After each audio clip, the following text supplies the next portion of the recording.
Hey guys, welcome back to the third and the final part of the staff making talk. And again, I would like to give the proper credit to the one that translated the whole thing. I'll be linking down their profile in the description of today's video. And yeah, that's basically it. Let's just go on and get straight into the video. For the color designer, Ayako Suenaga choice. The first scene, the Liberio Square scene. So she says, this scene here, everything happened in the same area, but the color changed according to the character's location and movement. It was a scene where the drawings, 3D, the background finish touch, and the photography had a rough time. So that left me a deep impression. While inside the story, regardless from which side you'll see, you'll start realize things like when you switch between Marley or Eldia's side, the view of allies will change every time. From creator's point of view too, every time we be like, so this is what it's like. We should go for this acting here kind of scenes are quite a lot. I think that's interesting. Hayashi also says episode 6 and 7, well, the events just switching back and forth around that square, but I don't want both of episode 6 and 7 to look the same. Both have action scene at night. For episode 6, the spotlight keep adding strong lighting on the battle scene. Meanwhile, in episode 7, the spotlight got broken and was no more there. Without the spotlight, the surrounding became dark. So there are scenes that look dark. Even the fights are happening in dark. So for the city light, we use orange tone light to lit up overall environments. It's like lower guard has orange tone, while for the rooftop, we go with the blue tone for nighttime color. The tone also changed as the episode progressed, so the audience that watch this will not get bored of it. Besides the action, there are these details changed too. So even though everything happened at the same location, we added many color to it. Suenaga also says the photography team must have had a tough time adjusting this, right? Asakawa replied with, well, the color of the ground and rooftop is different. Hayashi says even though it's in the same location, that can really cause confusion. And Tanawa says like when you look at the ground from the rooftop, you'd be wondering, which character is that again? Things like this happen, right? Like there are guys on the ground and some on the rooftop. Asakawa says, like for the time being, you just shoot it first and connect it later. Cause the color use are different. Got to figure out which one have to be corrected later. Hayashi says, like the jaw and cart are holding onto rooftop. When you look from below, their color are a little bit different as we fix quite a lot there. Tanawa says, when you look from the rooftop, the roof and the ground are both in the color of the night. But the building look lit up from the ground that doesn't quite match with the characters in night color. But if give new color, that also don't match the background. There were troubles like that too. Asakawa says, for episode 6, lots of spots are involved. It was quite troubling. They keep moving and chasing around the same square. I lose the track of the position of the Warhammer tower and the spotlights. Hayashi also says the Jaw Titan was really beyond jumping around everywhere. You'll get confused from which angle you are shooting right now.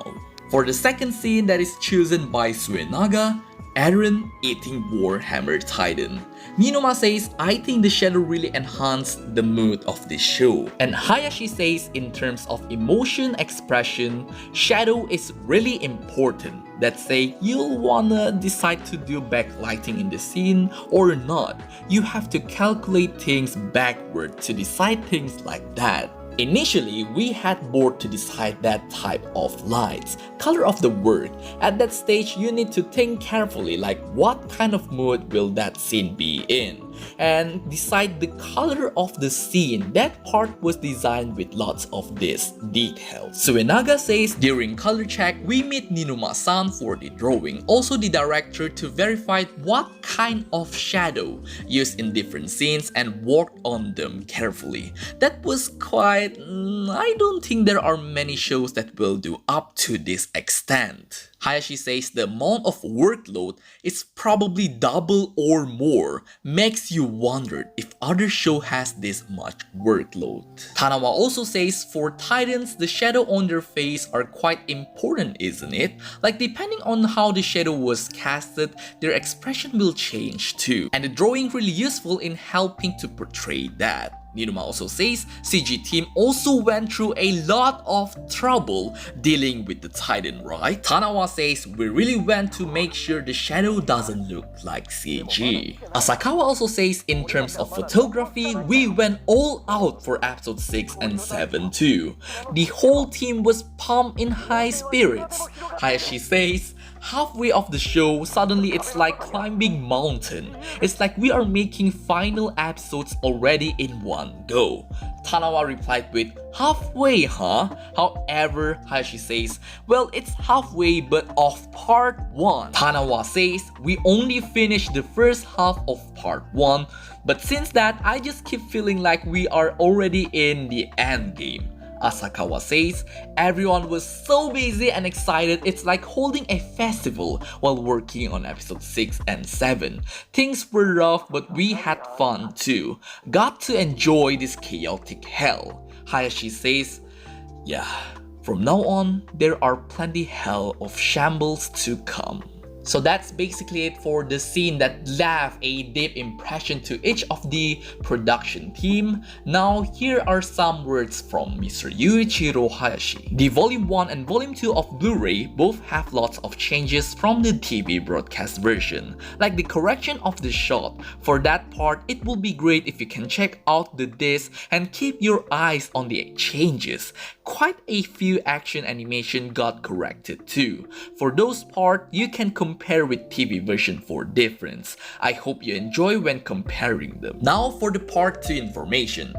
He says, and as for part 2, though we might keep you waiting for some more time, well, currently we are gathering full efforts to rebuild MAPPA production team. With a more comprehensive system, we are working hard to enable the intense action in part 2.